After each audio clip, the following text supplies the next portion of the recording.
Let's get things started here. Welcome to the Unspoken Issues podcast. We're back, and we're going to be talking some Punisher tonight. That is right. It is going to be Punisher, The Ghosts of Innocence. And that dropped in January of 1993. With me tonight, Dean Compton. Dean, was this your suggestion? Yeah, normally when we team up with Matthew Price, I'm a real nice guy, and I'm like, oh, let's do some Superman, let's do some Captain, let's do some stuff he likes. Today's in my world. That's right. This is my world. That's right. The Punisher's my guy. Nobody loves the Punisher more than me. Frank Castle, anyway. I don't know what that new thing going on is. I'm an old man. I'm never going to read it. But honestly, it's fine for whoever's into it, but my Punisher time is over, and it's kind of cool. There's a clean demarcation. But I love the Punisher. I picked this up off the racks. I bought it. I did not steal it. Oh, Frank wow. Castle won't shoot me for this one. And so I was like, you know what? Normally when Matthew Price is here for real, we do kind of stuff. I'm like, oh, this will be neat. A little more in his wheelhouse. I thought we'd do something a little more in mine and yours this time. Okay, I like it. Matthew Price, are you ready to walk into Dean's wheelhouse? Do you think you're going to come out alive, I guess? I don't know. I do think it's probably smart not to steal your Punisher comics. If you're gonna pick a character, you're like, yeah, let's go ahead and be above board on that one. But no, he's much more of an expert. I do like the character in certain circumstances. I enjoyed the Mike Baron run at the time, and I liked a lot of his guest starring appearances where he's more of an anti-hero. That Cap issue with the Frank Miller cover is pretty cool. 241. Definitely. I've read quite a bit of Punisher, really. Even though sometimes I think his probably like Dean and my worldview in times come into conflict. Captain America and the Punisher's worldview at times come into conflict, but we're able to work through it, and no one gets shot. No one gets shot Yet. Yet.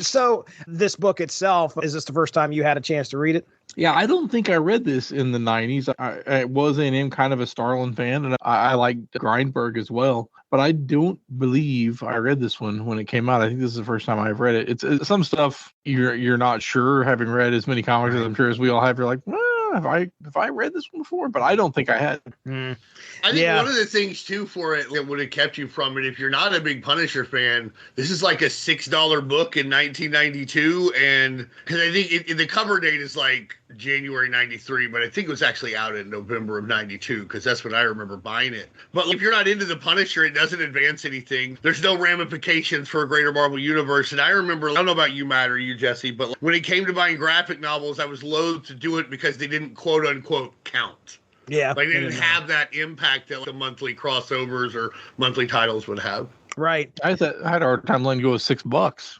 Exactly. Yeah. That's what I mean. It's a lot of money for something that's not going to ultimately impact anything outside of the Punisher's world. I mean, like, I get all of the X titles that month. Right.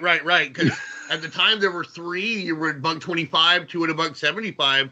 Yeah, you could have had 3 Punisher books for the price of this one, but you couldn't have gotten Starlin and Grindberg on them. It's kind of a special occasion, and you wouldn't have dealt with subject matter quite as serious in the ongoing book. Absolutely. It's funny to say because he shoots lots of guys in the ongoing books. It's not like the ongoing books are just like Candyland or something. Yeah, this one carries a lot of emotional weight when it comes to the character Frank Castle. I just kind of pulled up Starlin, and we know Starlin clearly because of his cosmic writings that he's wrote Silver Surfer. Has he done street level before? Is this something he killed Jason Todd? Did he? That's right. That's right. And what this reminded me the most of, and I think Dean and I kind of talked about this offline, is Batman the Cult. Oh, okay. All right. Yeah. I remember that. I don't know if I read that. I remember that existing. And Punisher POV, which Starlin wrote and did with Bernie Wrightson, was actually originally intended to be a sequel to Batman the Cult. And when that didn't work, he just reworked it as a Punisher story because it's not too hard. I had a chance to interview him. I talked to him about this in 2014, I want to say.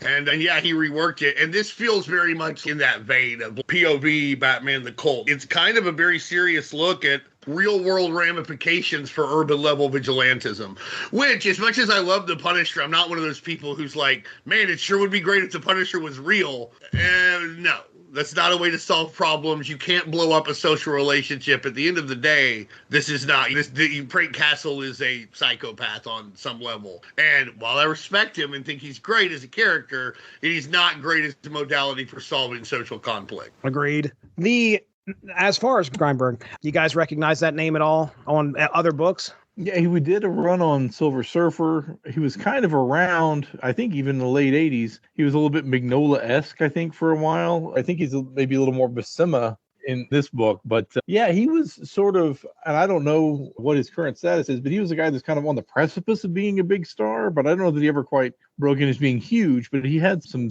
decent runs on some Marvel properties, and I think some DC as well. Although I can't place one right now, but I bet he had. Yeah, I just pulled up his... as a penciler, he was on Firestorm, the Nuclear Man, for about 6 issues back in, what was that, 89. So as far as DC properties go, he has his hand in Batman, Checkmate, a few issues there. But then more towards the later end of what's listed on Mike's Amazing World of Comics looks to be like in the late 90s, him went and did Aquaman 1 million, Superman. He did some Superman issues here and there, some Action Comics. So he went to DC quite sporadically, and then it looks like he finished out his career there, or at least according to what I'm seeing on Mike's Amazing World anyway. He was like a guy who, in sports terms, who comes up like Grady Sizemore for the Cleveland Indians then, came up, had like 4 big years. There was like, this guy's going to be a Hall of Famer. And then just, in Grady Sizemore's case, he got injured. It didn't work out that way. I don't know what happened with Tom Grindberg, but it seemed like he was going to make a big step that just never made it. And that's not talking about talent. That's we're talking about perception and level of stardom in comic books. Obviously, his talent is off the charts. This is some amazing stuff. But yeah, it seemed there was a time where it seemed like he was going to make a step from that B+ to A level. And I don't know, as far as notoriety, I don't know that he ever quite made it. And I'm not sure why, but I'm glad he did this work. Yeah, absolutely. Let's go ahead. Let me get through the rest of the creative team here. Lettered by Philip Hugh Felix, colored by Steve Olaf. That's a name you're going to recognize. Man, that guy, busiest man of the 90s. No kidding. And so this is a $6 book. Looks like it's 48 a piece. So yeah, you're talking about 96 pages. $12 is a lot for 96 pages at the time. Okay. It seems that probably should have been closer to $8 or $9, but they didn't really price things at that level at that time, though. What are they hanging the price on then? They put a card stock on it, and so you put graphic novel on it. Matthew Price, who worked at comic book stores in the 90s and later owned them, he can talk about this phenomenon a little bit. You remember they would just take a story and they would just put a card stock on it. It'd be 40 pages, 48 pages, and they'd be like, it's a graphic novel, and while this could have just been in Marvel Comics Presents, now we're going to charge you $6 for it. I feel like that was a phenomenon Marvel liked to do around this time. I don't think it applies here. I think this has an auteur feel. It belonged as a graphic novel, but I do feel like that was the thing they kind of did at the time with some of their property. Yeah, I don't remember the price point of the Colt, but it was higher than the average comic at the time. And then you had Batman Holy Terror and some of those that were a little more mature on the DC side that I think were maybe $5. Yeah, the Elseworld stuff. The content of this being so dark, they may have just been like, well, we're going to put $7 on it or whatever. Right. And that way kids aren't going to pick it up except for Dean for some reason. And I was in 7th grade. I mean, and that way it'll be, because you do kind of wonder, well, was the price point to deter it from being picked up? I think Punisher was code approved for most of its run, but this is probably not, I don't think. No, it's not. And that's what I meant when I was talking about that auteur feel. This feels like something where, you're not going to go see this in the regular movie. You have to go to the independent movie theater to see something like this. It's a little more graphic, a little more in depth. It's a little more emotional, a little more hard hitting than the regular Punisher stuff on that level, which a lot of the Punisher titles at this time, and I love them, don't get me wrong, but they're just like, insert Mook, Punisher shoots him, we go to the next one. This is definitely one that you're really supposed to sit and think about the Punisher and what that means and what that could mean and everything. And I think you're right. I think this is a graphic novel in those terms, but also, you want to make this $6 so that 8-year-olds aren't buying. It's why I think about professional wrestling. Y'all are both fans. Even before the Attitude Era, they would do a few things on pay-per-view. Jake the Snake Roberts got bit by the Cobra on pay-per-view. It wasn't on regular TV. Now, they showed it later, but they would censor it and do some different things. And wrestling has historically used pay-per-view as that kind of same thing. Hey, you paid for this, or your mom paid for this, so somebody said you could watch it. We don't want to hear about it. They wouldn't do some of those things on their regular cable TV. And I think this is the case here. You got to keep in mind, the Punisher's tricky, because obviously the Punisher deals with some stuff that maybe 8-year-olds shouldn't deal with, but they're selling Punisher action figures to 8-year-olds. Punisher's in the Sears Wish Book with the other Marvel guys. Punisher has a van that you can buy to run up against Captain America's Turbo Coupe or what the heck ever. So you do have to keep in mind that there are kids who are interested in the Punisher who may be a little young to be, and you don't want them to get this. If they get the $1.25 Euro hit, remember we did Euro hit, Jesse, and it, pun intended, hits a lot less hard. Mm-hmm. Yeah. So yeah, I think you're right. The price point is a barrier to entry. All right. Well, let me go ahead. I'll get into the synopsis here, and then we'll talk a little bit about the comic. So we begin with an adrenaline-charged confrontation as Frank Castle, a.k.a. the Punisher, interrupts the drug deal set against the foreboding backdrop of an abandoned factory near a school. His calculated assault turns chaotic when he finds himself cornered by adversaries. Employing his tactical ingenuity, Frank orchestrates a daring escape, utilizing a gas valve and plastic explosives to rupture the building, narrowly eluding certain death as the structure erupts into flames behind him. The stakes skyrocket, though, when the conflict spills outside, escalating into a life-and-death pursuit involving a bus full of innocent children held hostage by fleeing criminals. With gritty determination, Frank leaps onto the bus roof, embodying both valor and recklessness as he maneuvers inside to confront the assailants. In a tense standoff amidst bullets whizzing and chaos reigning, a tragic turn leaves the bus driver fatally wounded and the vehicle careening towards a collision course with an approaching train. The ensuing carnage, with the bus torn asunder by the unstoppable locomotive force, ends in devastating loss. The haunting visions of the deceased children etching a permanent scar on Frank's consciousness. It's not just mentally he's trying to recover from it. These children haunt him. Battling both... That's part of the debate. Does he ever really see the kids? Does he just have a concussion? Yep. It doesn't definitively answer it. Right. Battling both physical wounds and the haunting specters of innocent lives lost, Frank's pursuit of justice to find and kill the man nicknamed Snake that left the bus just before the accident leads him into a confrontation with the notorious Kingpin, recklessly storming into the heart of the criminal empire, guns blazing. The relentless pursuit takes its toll on Frank, the unyielding ghosts of the innocent slain haunting his every step. Despite a blood-soaked and valiant attempt to confront Kingpin and avenge the innocent, the criminal mastermind eludes his grasp, leaving Frank battered, bloody, and emotionally shattered amidst a fleeing helicopter with both the Kingpin and Snake on board. Overwhelmed by blood loss and the weight of his perceived failure, Frank succumbs to a catatonic state, resigned as the police swarm in to apprehend him. In the gripping continuation of the narrative, so this must be where issue 2 picked up. That is, exactly.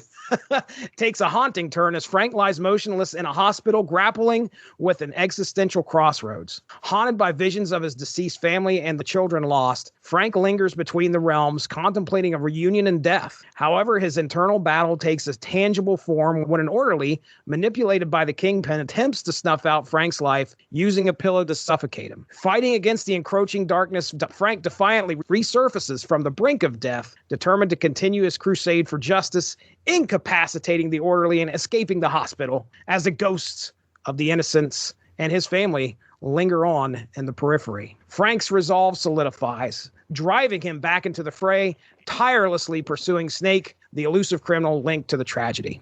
In the escalating tensions, Frank's determined pursuit forces a reckoning with the Kingpin, escalating into a deadly game of cat and mouse. With explosions, calculated attacks on Kingpin's operations, and the escalating confrontations, the Punisher becomes an ever-present thorn in the criminal empire's side.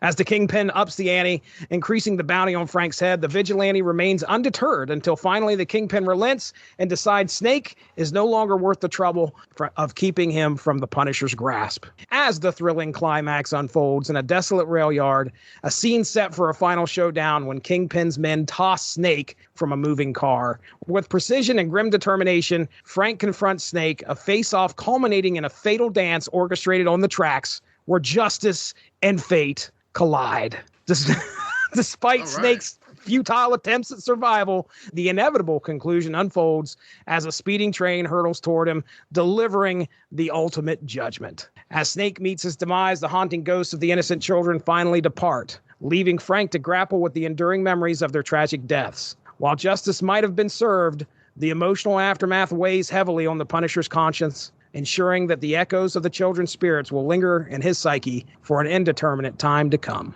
This is a heavy, heavy story. This is the Punisher trying to deal out justice and in his way, and then stuff just goes wrong for him. So let's start off. You guys said you had this. Was this the debate? I feel like heroes that aren't the Punisher get slack in this situation, that people died because the Punisher made a wrong call. Right. That happened in this book. That's going to happen no matter what, whenever people make these kind of calls. And I think we got into it more. I can't remember we didn't get into it at all. It was more just interesting discussion, but it was more just like who watches the Watchmen thing. Right.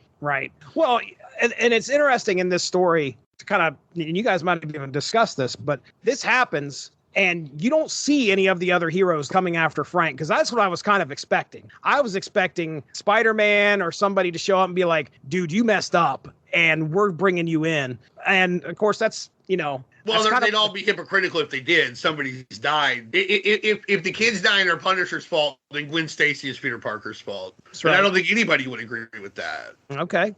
Choices are made in the heat of the moment, and sadly, Punisher made the wrong call. I think that's the thing that we kind of talked about is, Matt, you were like, well, these kids could have still been alive, but we don't know what would happen to the kids. No, but I think what I said is if the Punisher hadn't been there, really everybody ends up better off in this particular story. Yeah, that's probably true, sadly. It's an interesting way to look at like the real ramifications of this kind of stuff.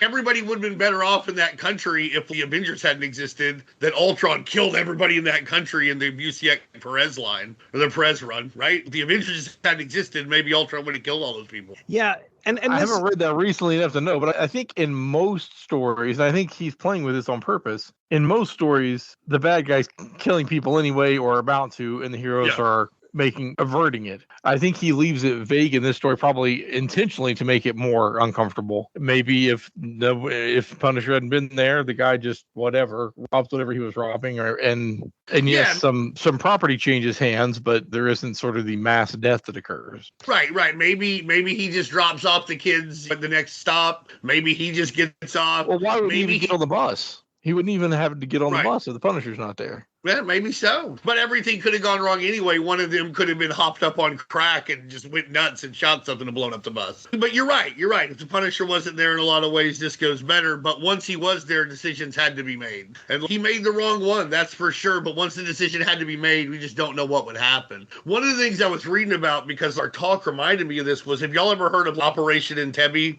No. I don't think so. Well, this Palestinian terrorist group hijacked a plane and they flew it to Uganda, where Idi Amin, the dictator at the time, was like, he liked him, so he was just going to do whatever. So Israel made a decision to send in a bunch of commandos and free the hostages and take them back. Well, 3 or 4 hostages died by commando fire, but it was a decision that had to be made at that point. Yeah, they had 106 hostages, and we don't know what's going to happen. Maybe they would have let them all go if Israel had agreed to their demands. Maybe they wouldn't have. And you get put in this situation, and you have to, and somebody's got to make those kind of decisions. And sadly, these kids paid the price for that. And again, Matt, you're right. We're supposed to talk about this. That maybe there's a dark side to vigilantism that we don't want to admit. And I'll also admit that I'm playing favorites because the Punisher's my boy. Sure. Well, and it's even Punisher-specific tactics. So Cap comes after you. He throws his shield at you or whatever. Okay, you either get knocked out or whatever. Punisher blows up the building, and that's what drives them out to this whole area where the innocents are anyway. So I think the argument could be his desire to kill or maim or blow up these guys didn't. And I don't know if this is fair for Frank as a whole, but I think in this story doesn't take enough care about his surroundings, which is something that I don't really think about the character in general. So maybe that's a little bit of a, I don't know, continuity problem with me with the story. But I think Starlin wanted you to think about it and talk about it for the story. I think that's part of it, that the real enemy Punisher has early on is overconfidence. He keeps talking about, and we see this happens to Captain America sometimes, it happens to Batman, it almost happens to anybody. It's a story that we do with like Daredevil, street level heroes, to where they believe they're more on top of a situation than they are, and then their hubris comes to catch up with them, because the whole first party's like, I got all this figured out. Even though I didn't get all the intel I wanted, I can adapt. I can do this. I'll just figure out another way. And then it comes out there was no other way. His adaptations were not going to solve this problem the way he perceived it happening. And I think we are supposed to kind of think about that. But you're right. Generally speaking, Punisher's a lot more planned and a lot more strategic than it seems. They tend to not focus on possible ramifications. But again, I think that's where we're at. This is the work of an auteur. You're supposed to think about this stuff. I also thought that he sounded a lot more like Batman sometimes, and I wonder if sometimes that was not necessarily on purpose, but like I said, Punisher POV was like a Batman story originally sequel to the Cult. And I wonder if Starlin is trying to show us that there may not be as big a difference between heroes who kill and heroes who don't as some people would like to think, especially for the huge mantra that was in the 90s. I like that you mentioned the operation. It was Operation Entebbe. Is that what it's called? Entebbe, yeah. And yeah, so that's one good thing this story has going forward is that you can draw a lot of real parallels to situations where calls were made where innocents got killed. Yeah, that's one thing this story has going for it is that, hey, it's a comic book story about a very real situation that's probably happened in the past, or at least could happen. And this isn't the Punisher makes this mistake and then he goes on about his day. He deals with the fact that this happened. It messed with his mind so much. Right. That normally a guy who's pretty unflappable. Right. And he understands the last thing he wanted to see was especially kids getting killed. And because of what happened, he was the one that set this in motion. And I tend to agree with you, Matt, what you was talking about. If he wasn't there and this drug deal just went down, everybody went through. That was going through my head while I was reading this. I was like, this didn't have to happen. And unfortunately it did. And yes, anybody would feel guilty about the choice that you made. And yeah, most of this is Frank trying to work through that. Well, that's the thing. You keep being like, well, if Frank just wasn't there, none of this would have happened. Well, if they hadn't done some huge drug deal that required 45 armed guards, it wouldn't have happened either. At some point, culpability has to go back to that too, right? I hear you. I don't necessarily think you feel too bad for those guys. No. But I guess it does sort of raise a question of when something bad is happening, what level do you go to try to stop that? And who do you put at risk to try to stop the bad thing from happening, which is kind of true in even decisions that happens now overseas and here. Some of them maybe aren't immediately fatal, but there's civic problems where people are like, well, I don't like that this is happening and we're going to do this or that or the other thing. We're going to try to stop it. And sometimes the cure may be worse than the disease. Yeah, like in the real world, one of the components would be something like no-knock warrants, where we're going to send a SWAT team in at like 4:45 a.m. and we're just going to blare a bunch of horns. And you wind up you put neighbors in danger. You don't just put the perps in danger, you put neighbors in danger, police in danger. That's how Breonna Taylor got killed in Louisville in 2020, which she hadn't done anything wrong. They got the wrong address. In a real world scenario, I am very against the Punisher's actions. In a comic book scenario, I think we're supposed to think about this, that all of these actions, that he may not be as far away from some of the guys that we uphold as virtuous versus him, because their actions could lead to this just as easily. Whenever somebody possibly does something without thinking about the ramifications, you could wind up with a bus full of dead kids. The other thing is, but what could have happened? We just don't know. It's one of those weird things where I think this is Punisher's responsibility, but not necessarily his fault. The fault is the guy got on the bus. If the guy doesn't get on the bus, it's all different too. All of this. At that point, he made a call, a really cool, I'm running across a parking garage and jumping out from 3 stories up on top of a bus call. Once he makes the call, it all goes wrong. And I think that in a superhero world, these calls are made all the time without us thinking about what that really means. Also, the real problem, the real villain here, gravity. Because when he makes that jump, he loses his gun. If Punisher just doesn't lose the gun on the jump, busts in there, blows the guy away. It's no problem. Good point. Gravity's the real enemy here. and then the kids are just traumatized, but they're alive. They're alive. Hey, listen, it's somebody who's been traumatized. You can overcome trauma as long as you're alive. There you go. But you can battle that. But yes, that would lead us to ask a bunch of different questions. And again, that's a Punisher story I'm very interested in, to be honest. I would read Punisher Trauma, and it was just the people he saved dealing with the weirdness he dealt with being saved by this brutal force of vengeance. You could do the same for Batman, to be honest. Oh yeah, for sure. Batman saved me and almost wished I'd gotten mugged.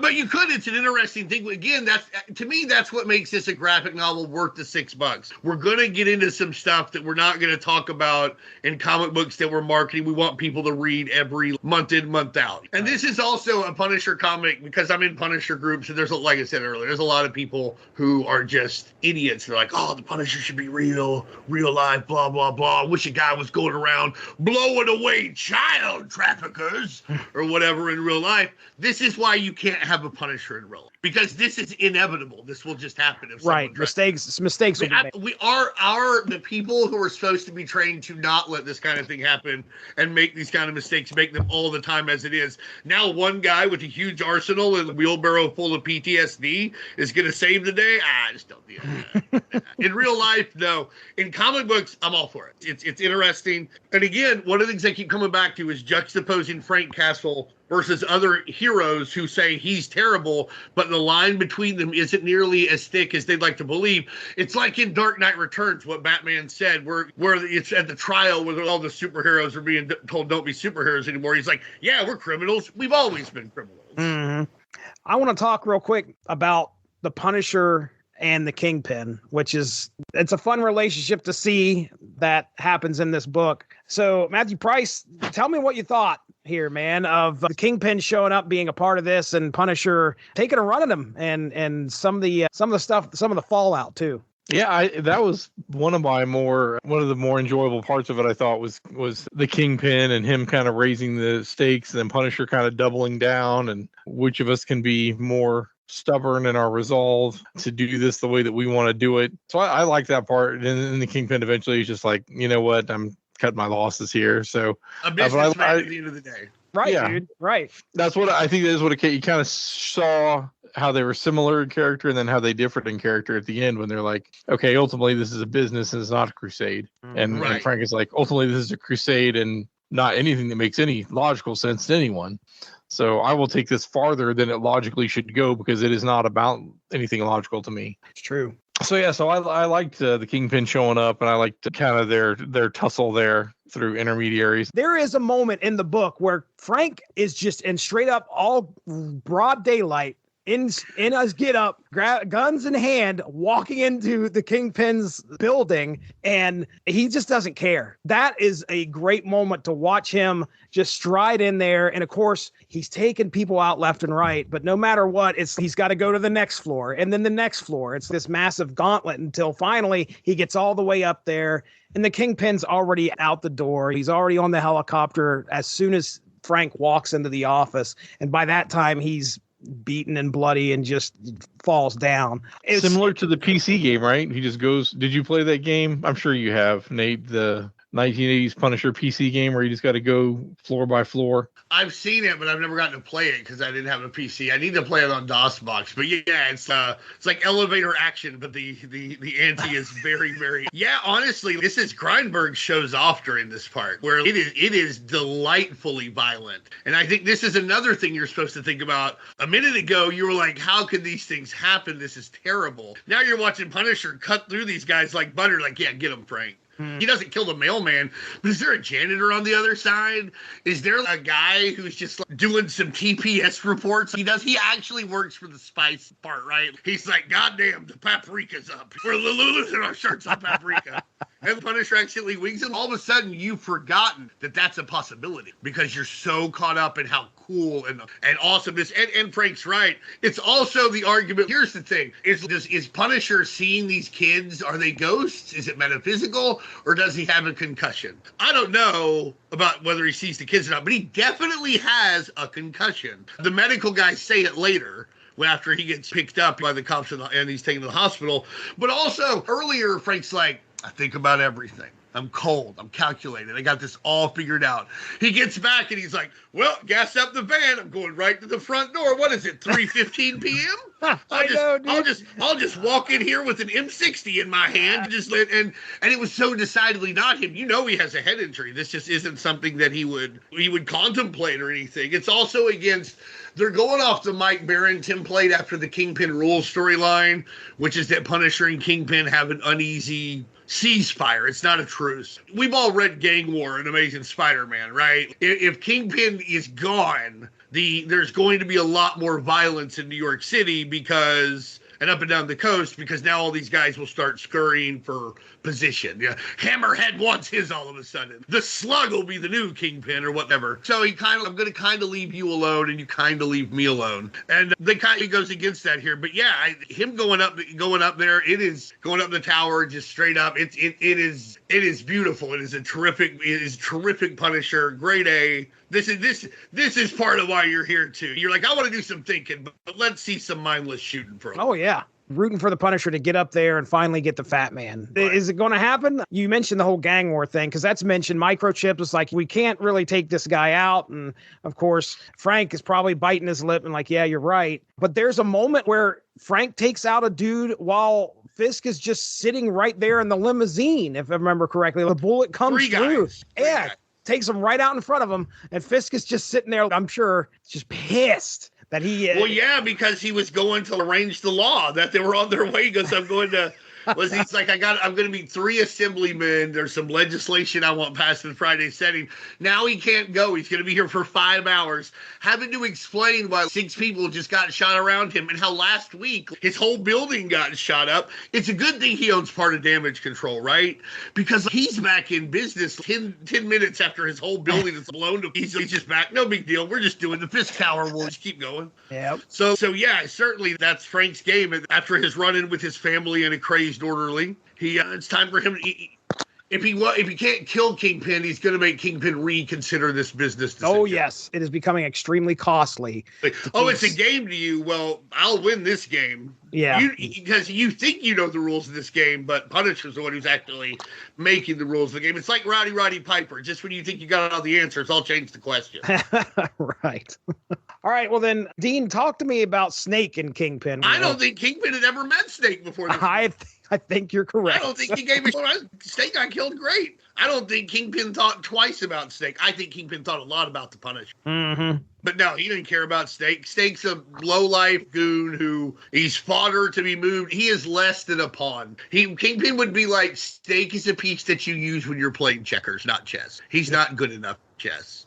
But it's my checker piece, and the Punisher wants him. He can't have him. Right. That's right. It's all about Kingpin does not want Frank to have that victory over him at all. So he's going to keep him alive as long as he can. Matt, you got any thoughts about Snake? I did briefly wonder if he was from anything, but I think he's just original to this random graphic novel. Yeah, he's just they gave him a little bit of an arc, not a great one, but for somebody who's going to be a throwaway for this book, he doesn't ever really show much in the way of redeeming qualities. But there's this whole, you talk about the arc he had. Wasn't he banging his boss's daughter, the crime boss's daughter, or something like that? I think it was his girlfriend. His girlfriend or wife or something. Yeah.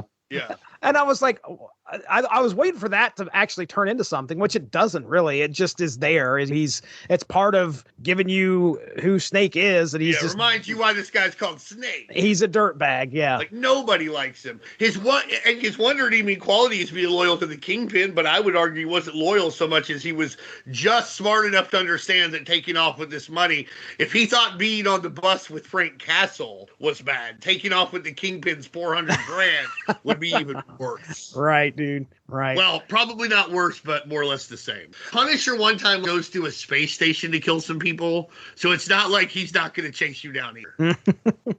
Snake has got to pay for what happened, and that's the only way that Frank can start to move past what happened is if Snake gets his in the end. And he's got to get it a specific way, too. And then poetically, too. He can't. Yes. Yeah. That's kind of my notes for between Punisher and Snake. He's the guy that has to pay for what happened to the children. And yeah, fooling around with his boss's daughter. I put that on here, too. It just makes him a slimier guy.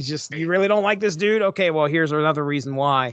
But arguably, he's not any more to blame for the specific thing Punisher's mad about than Punisher is really. You're right, dude. That's kind of why that's what I put down here is like, Snake is the only person that can pay in order for Frank to move forward. It's kind of like Frank says, okay, he could kill any other person he wants, but because this one dude was involved after what was set in motion, and he's the one guy that walked away, and he's a criminal, he's got to die. And that will make things better for me. And I honestly would agree. Kids. He thinks he's avenging the kids. This is what they need too. Well, sure, true. This is no vengeance for the teacher he gut shot as he got on the bus. He's in the background. You can see him. The driver who got shot, who's doing his best, man. Poor guy. I know. No vengeance for him. Only the kids. No, I understand. Yeah, but yeah. Let's talk about Frank and his war with himself, specifically when he's laying catatonic and he's in the hospital. I may be interpreting all this wrong, but to me, really the whole from there and the whole second half of the book is just Frank's failure to cope with things in a healthy way. And then his substitution of, rather than deal with this in a healthy way, I'm going to kill Snake and that will make it better. It's sort of like somebody who's like, I'm addicted to, I don't know, alcohol, so I'm going to start doing heroin. And that way I won't need he's just substituting something that's not really going to be better. It's going to make him feel better in the short term, which is probably not something for the mainstream Punisher comics to tackle. And I'm not even 100% sure that's what Starlin was going for, but that's he kind of bottoms out. He faces sort of like the stuff with his wife and kids. He doesn't deal with it in a healthy way. He deals with it in a, I have to get vengeance way, which isn't necessarily an adult way of dealing with problems, really. So again, I don't know. I don't know that we get that he ever had a different option exactly, because we could have come out of that and said, yeah, I feel bad about that. I'm going to start funding drug rehabilitation clinics so that there's less of a demand for drugs on our streets, rather than shoot drug dealers, which is arguably a less effective way to do anything. Yeah, in the real world, yes. But in a Marvel universe where no matter how many people the Punisher shoots, more people show up for crime, apparently somebody better shoot these people, or they'll be overran soon. It's like when all those mice went nuts in Australia a few years ago. Man, we got to do something early or else we'll wind up with this again. I don't know if you ever see that footage, but it's wild. Just like fields of mice running. The thing that reminds me of is a story in the Beastie Boys book when they lived in this sort of really rundown place in New York and they couldn't get rid of the mice. And somebody said, well, if you just shoot them and leave them dead out in the hallway, after the others will go away. So they leave the trash out for a week or whatever. And then just, I think maybe ride on a skateboard down the hallway shooting mice with a... So that's what that reminds me of. I may get the story slightly wrong, but... There's no way that stopped the mice from showing up, did it? I feel like they felt like it solved the problem temporarily. Okay. They probably made money and moved out of there pretty soon after that. But yeah. It was at least cathartic, right? I'm probably getting that story wrong-ish, but I just sort of remember in my mind's eye Beastie Boys skateboarding down the hallway, blowing away mice. Mike D, rodent punisher. Well, Dean, what'd you think about Frank and his meeting with his wife and contemplating possibly just trying to get away from life and go with her? It's hard to blame him. Like he said, he goes, life hasn't been great to me lately. It really hasn't. I know he's killed lots of guys. One of the things that the people who are very pro Frank Castle wish he was really solves problems is he's the first to tell you, this sucks, right? You know this is terrible, right? You shouldn't do this, and I'm not going to let you. I can do it because character. It's one of those things where it's not like he just super enjoys his life. He is dealing with this tragedy very unhealthily. But also an important aspect of this was when he said, when Maria was talking to him, and she's like, I always thought your desire to do good outweighed your love for us. And I think in Punisher's mind, he genuinely thinks that he is doing good, and this has to be done. And again, with apparently the way the Marvel Universe works, and not just Punisher, Ghost Rider and Daredevil and Spider-Man and the New Warriors and, I don't know, Captain Ultra always have pickpockets and muggers and drug dealers and murderers to just pick up off the streets of New York. So maybe this is necessary just from in the Marvel Universe, because it's where there's just a portal they come out of. Maybe it's a Dr. Doom psyop. Who knows? But in his mind, this has to happen. He is doing good, and that is more important than his peace. Yeah, I'm glad you mentioned that quote from Maria, because to me, when I read that, your sense of what was it again? It was your desire to do good is stronger than the love for her and the kids. And I don't know why. I thought that was a really rough thing to say. And of course, that also kind of folds in with the fact that is this actually Maria's ghost coming to him and talking to him? Or is he dreaming? And this is own way. Concussion side effects. Yeah, and this is his own way. Did Cyberdata put it in him? Is this Look out. Cyberforce plot? Is Cyberforce about to show up, Jesse? Will Impact be here soon? Oh, if Impact showed up, I don't know what I would have done. If Impact would have shown up, he would have ran through the bus. And the kids would have died much more gruesomely, sadly. And we'd have a different story. That's true. I shouldn't make light of that. These are fake kids, but really, kids died. No, it is not. But yeah, Impact showing up. Oh my goodness, this would have been number one. Next time I did a season or a year-end review show, this would have been the number one book. Cyberforce, Ghosts of Innocence. But yeah, when I was reading that, I was like, man, that is a really rough thing to say for the Punisher to have to kind of deal with. I don't know if there is something that you could tell me that I love more than my own kids and my wife. And to hear that come out of the person that you love's mouth, it was just something, it almost kind of didn't land with me, right? Because I always saw Frank as the guy who was driven by what happened to his family that he loved so dear. Right. Not just a sense of good versus evil. Oh, I've got to avenge them because it's the right thing to do. It's more along the lines of like, I love them so much, they've been taken away from me. And now I don't have them anymore. Somebody's got to pay. So yeah, one of my notes specifically because of that was, is this Frank actually just realizing that about himself? Is that his way of working that out? Oh man, maybe I do love justice more than I loved my kids. Isn't every superhero like that though? You could argue that Peter Parker loves being Spider-Man more than Aunt May. It would have been a lot easier for him to not be Spider-Man. For Aunt May's on the verge of a heart attack because the Prowler's about to kill Spider-Man and she didn't know where Peter Parker is and all this. His desire to do good in the memory of his Uncle Ben is more important than his love for Mary Jane. I bet she'd like it a whole lot if he would just stop being Spider-Man, right? I think it's different with Superman because he seems so invulnerable or whatever, but I think that Daredevil and Karen Page, this happens a pretty good amount with superheroes and their significant others, and it probably should, unless you're Green Arrow and Black Canary, where you're both just kind of doing it, because it's one of those things like, do you love this more than your wife and kids? That's probably not the way to put it so much as Frank Castle. It's not that he loves being the Punisher more than them so much as he is the Punisher. Peter Parker just is Spider-Man. Matt Murdock just is Daredevil. It's hard to separate. It's probably an unfair thing to say, even if it's somewhat true, because that's how people in our lives, our real lives, can feel sometimes. Because sometimes who we are can make them feel like we love that aspect of ourselves more than our loved ones. And that's something that everybody has to watch out for and deal with. Thankfully, Frank's head trauma goes away, so I guess he doesn't have to deal with that anymore for a little bit. But that's another thing. I think there's a lot of these two books, and I'm kind of a meta guy, and I read this a lot differently now than I was in 7th grade. I think it's a lot more nuanced, but there's a lot of things here in this book that y'all are noticing. I think it's interesting to apply this to the greater spectrum of superheroes. And this would be one of those moments where I'm like, they all kind of do that, right? Yeah. And I also think that the moment itself is a good way of bringing Frank back into the conversation, because most of the time when we're reading a Punisher book, we're reading a Punisher book. We're not reading a Frank Castle book. Now we actually get to see Frank trying to deal with some stuff here. And I don't know how common that was back in the 90s. Most of what you're seeing, and you'd probably know there, Dean, but most of what you're seeing is Punisher going up against somebody and Punisher being Punisher. But when do you see Punisher being Frank? The good news about the 90s, particularly up until 94, and again, Matt was there, so you can attest to this, whatever Punisher you wanted, you could get. There's 3 ongoing series. There's back-to-school specials, Christmas specials, summer specials, at least 3 or 4 graphic novels a year. He's guest starring in everything. So if you want an introspective Punisher, you could find him. If you want violence-only Punisher, you could probably find him. I'm sure that sounds about right, Matt. He was in a lot of books, and there was some variance in how he was treated, although I think, to Jesse's point, they were more they definitely 80s movie style. But there were different. They had him in these high end. They had him in the magazine. They had him in the regular comics. So they had different. He was in Terror Incorporated. He did appear in Terror Incorporated. Yes. Sadly so.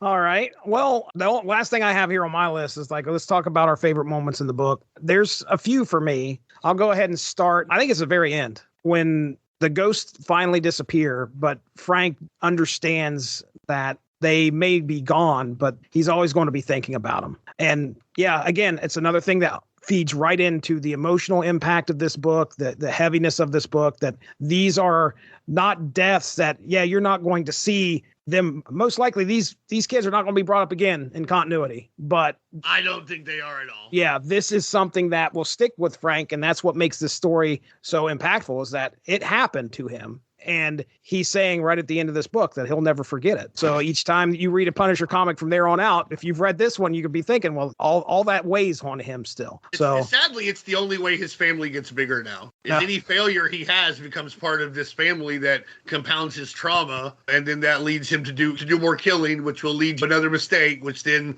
something bad will happen. So there'll be more trauma until he does whatever Jason Aaron did to him. That is it. Whatever that was, I don't even. Get the shovel. So yeah, I need one of those big helicopters. What dropped the dirt on the forest fires? Oh, I'm past the shovel. He will not survive. All right, Matt, you got a favorite part of the book? There's a lot of interesting thinky parts, but the most compelling comic part was probably what Dean was talking about, just sort of the raid on the building. The ill-advised, to some degree, raid on the building where Punisher's being Punisher was probably the most interesting from just a comics perspective. I was going to mention the art is really solid throughout. We talked a little bit about Grindberg at the top. I actually found out when I was kind of looking him up while we were doing this, he's doing a Tarzan strip on the Tarzan website with Roy Thomas now. Oh, wow. So wow. Still kind of active as far as that goes. That's good. Yeah, you know what? He's a good guy for that. Buscema, you mentioned he kind of reminded you of Buscema. Buscema did some really good Conan and Tarzan stuff. So yeah, kind of Buscema with some Neil Adams in this particular book. And like I said, I think he had some Mignola influence. You can see a bit of it here, that we saw more of that later. But yeah, the stuff with Kingpin, it was cool. And then the stuff where Punisher's kind of throwing himself at the problem was good.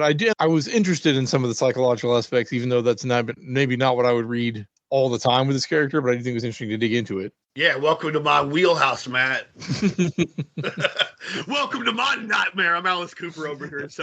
Matt's up against the window like, let me out of here. Right. Well, usually when I do read The Punisher, I am more in a Sylvester Stallone, Jean-Claude Van Damme kind of mood. Right. Yeah. Right. Let's just punch and kick and see what happens. That's more the mood I'm usually in if I go to The Punisher, as opposed to having him cover all the aspects here. But this was a much more deep. And does it completely work? Are there some flaws with it? Maybe. And I think it's good that they kept all the other heroes out of it, because obviously if you start thinking, well, this guy's met up with Ghost Rider a ton of times, I don't know why he's that worried about ghosts. Right. That sort of thing would pull you out of it. But I think if you kind of keep it siloed kind of unto itself as more of a crime novel with maybe a supernatural element, but I think it's more played just as a concussion and dealing with untreated trauma. Yeah. All right, Dean, how about you? Favorite part of the book? This is honestly one of my favorite Punisher stories. It's hard for me to pick. I think it's hard for me to pick a favorite just because I think it is something that, Matt, like you were saying, Matt, I think it's something that proves that Punisher can be used all kinds of different ways.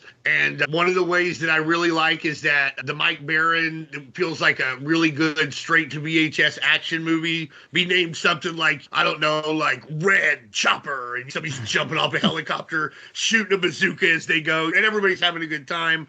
But it works also when like you said, there's a lot of thinky stuff, not just as applied to our real world and approaches to law enforcement and vigilantism, but also comparing these, again, I come back to a wider spectrum, comparing Frank's actions to superheroes.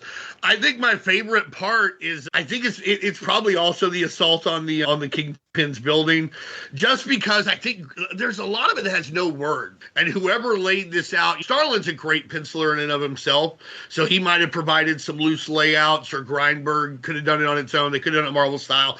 I don't know. When I interviewed Jim Starlin, I forgot to ask him about it. I focused too much on Punisher POV. I should have asked him. He doesn't do interviews very often anymore, so that ship's probably sailed. Jesse, it's up to you. But the storytelling there's great. There's not a lot of words as he's going up until the very end when he's like, watch this, I'm going to savor this part.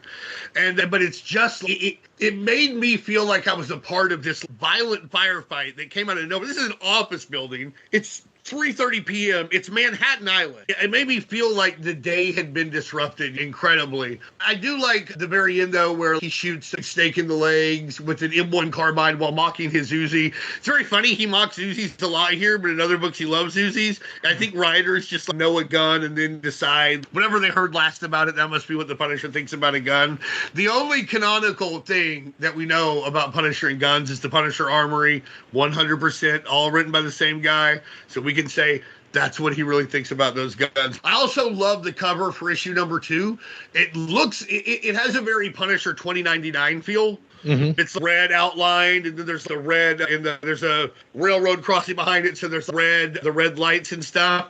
And so for whatever reason, if I don't look at it closely enough, I'll be like, what Punisher 2099 comic is that? And it's not one. It's Ghost of Innocence 2. Can I also say that one of my favorite, I think the most underrated character in this thing is the Kingpin's right-hand man. He is the whole time right. He's like, just let Punisher have this guy. Just let Punisher have this guy. This guy sucks. The whole time, he's just like, this guy sucks. The Kingpin needs to get some better henchmen. He should try the guy from Madison Square Garden with the knife, because that guy already has a knife, so you're already saving money. He already has his own tools, right? And I don't think that he really wants to kill so much as he wants to have fun. So he's a really good guy to go collect the money. Snake's an idiot at the very beginning of the thing. He kills some guy who owes him money. That's the first thing you learn. You don't kill the people who owe you money. Now they can't pay you. The guy from Madison Square Garden would just cut him a little, or maybe hit him with the other end. He knows what's up. Glad he made an appearance tonight. Yeah, I mean, I agree. Those are some great covers. Some great covers on the book, and you probably, I don't know how findable these are. I don't think they've been reprinted, but they're not super hard to find. But I think you got to pay 15 or 20 a piece for them now. Oh, really? Maybe 10. It's a condition. If you want a reader, you can probably find them for $5. Definitely worth discussing, I think, if you're into discussing, I guess, the psychological layers of superheroes. But I think also be aware that it's not maybe a typical Punisher story from that era as much. Definitely suggested for mature readers. For sure. And I don't mean because there's going to be boobies like when you're watching Cinemax at 11 p.m. in 1989, right? There's some heavy stuff that you have to think about. And I think that, I don't know that I realized how much this was probably affecting me when I read it in 7th grade. I read this right before my dad killed himself and stuff. And so I think that it's weird how I can remember after Dad died thinking about this comic book a lot and not knowing why. But in hindsight, now reading it now, and I've read it a whole bunch since, my trauma somehow connected to this. I was going through a thing, and I know this is a little heavy, and I'm sorry, but my dad's suicide was like my fault. And I felt like this because I didn't call him on the day that he did it. And I normally called him every Saturday. And I was like, wow, Frank and I are going through the same thing here. We have to figure out a way to process this. And I don't know if I've ever fully processed it. I have shot decidedly fewer people. Oh, that's good. You know, good. Right. Decidedly fewer. I've stabbed as many. No, I'm just kidding. I've not utilized violence to deal with that. But I think there's a parallel there for anybody. And again, I'm sorry for getting heavy, but anybody who's dealt with something like this where there's no way to determine whether it was actually your fault or not, and now you have to find some way to deal with it. I think we've all kind of been in that situation. Although, again, like I said, we've all probably not been responsible or felt partly responsible for the death of so many school children. Right. But yeah, that's something we have to all do. And a few months later, I realized that's what I was doing in a similar way.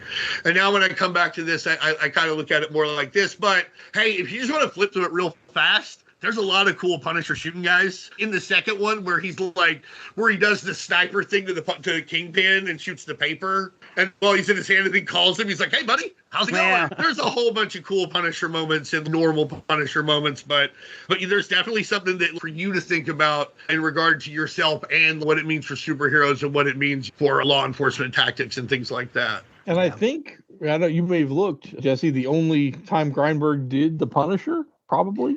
Check out the Robotech wiki. Yeah, I'm hopping there right now. See if the Robotech wiki that says it. It'll be under Macross Saga. I'm sorting by comic here. Let's take a look. So yeah, the Eternity stuff. It looks. Yeah, I think you're right. He's got his hands. He did some Daredevil in '94. So he's definitely stayed street level. There was a run in Marvel Comics Presents, taking it back to there, where he was doing a Master of Kung Fu story throughout the really early issues of Marvel Comics Presents, starting in Marvel at number 2. Yeah, see, I remember him as more cosmic stuff, but obviously he has a bunch of street level stuff too, because I think of him really for Warlock and Silver Surfer. Warlock. I remember him. Yeah, Warlock and the Infinity Watch. So, but yeah, I don't see any other Punisher mentions here at all. It's just that. So yeah, so this is the place to get that I think he's an underrated artist. And this is only one of 2 times that Jim Starlin wrote Punisher too. There's Punisher POV and there's this. So if you're a Jim Starlin fan and you want to see his take on Punisher and Kingpin, which I really like his take on Kingpin too. This is one of the only places to get it. What? I was going to say, he penciled What If number 73. What if the Kingpin adopted Daredevil? What do you think of that? I did not know that. Everybody's like, what the hell? I don't think I've read that one. Well, I haven't either. The what ifs get super out there. That's from 95, so it dropped to 95. But again, he's got the Kingpin. He's penciling the Kingpin again in 95 there. So, all right, well, if there isn't anything else left, we'll go ahead and get into plugs here. So, Matthew Price, Speeding Bullet Comics, tell me all about it. Yeah, we have got Speeding Bullet Comics here in Norman, Oklahoma. And if you'd like to come by if you're in town or check out our eBay store or our website or any of that stuff, speedingbulletcomics.com or spcomics.com. We'd love to sell you comics. I can be found at matthewlprice.com on the web, and then I also have a Substack page, which has the relatively nonsensical web address of matthewd2t3s.substack.com, where I do my weekly word balloons column and then some other updates there as well. And I guess those are probably the best places to find me at the moment. But as always, thanks for having me on. I always enjoy getting to podcast with you fellas. So again, thanks for having me on. So glad you made it, man. Glad you made it here. All right. Well, Dean Compton, the Unspoken Decade. We got all sorts of activity going on over there. Why don't you tell everybody about it? Yeah, so we're at the unspokendecade.com, 90s comics all the time. 10-year anniversary this year, which is wild to think about. It's funny because you're like, oh, did you ever think you'd see 10 years? You're like, no, but also yes. Like I never thought I'd quit doing it, but I never really thought about it either. So we'll try and get some stuff going later on this year as far as to celebrate. And we're at about 11,000 likes on Facebook. So thanks, everybody. Find us there. We're posting stuff every day. And I post something on our Blue Sky, I swear to God, once every 3 weeks. So I'm about due for that. I got to get in the habit of doing Blue Sky, but we're on there too. So look for us there. We love to talk 90s comics with you. Good, bad, and different. Just be nice, be kind, and be positive. Right. Absolutely right. So, okay. Taking a look at what just aired for myself on the Source Material Comics podcast feed, this last Monday, the 15th, you can hear myself and Evan Bevins discuss Booster Gold 52 pickup. And you stay tuned because at the end of that very podcast is the first ever AI written single called Booster Gold. That's right. It is a song that was created through Suno.ai and is a hard rock ballad to 52 pickup. And it is the greatest thing you've probably ever heard in your entire life. I just don't think anything's as good as the theme song from the Prime Sega CD game. So. Okay. I will absolutely. But I'll listen to it and we'll see. That means a lot to me. Also, prior to that, on the Unspoken Issues podcast, it's me, it's Dean, it's Derry. We're talking Jack Kirby's Fourth World number 20. And we discussed John Byrne. We discussed Jack Kirby. We discussed Supertown. We discussed Superman. We discussed the Forever People. It was a lot of fun. A lot of good conversation was had there. So please, if you get a chance, check that out. And I think that's it. We're going to go ahead and get out of here. So for Dean Compton, for Matthew Price, I'm Jesse Starcher. Thank you very much for joining us. Have a good one. Bye-bye. Thanks for joining us.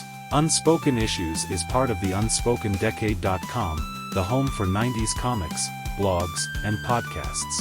Unspoken Issues also has a Facebook group you can join if you are interested. Just search the Unspoken Issues podcast and request to join.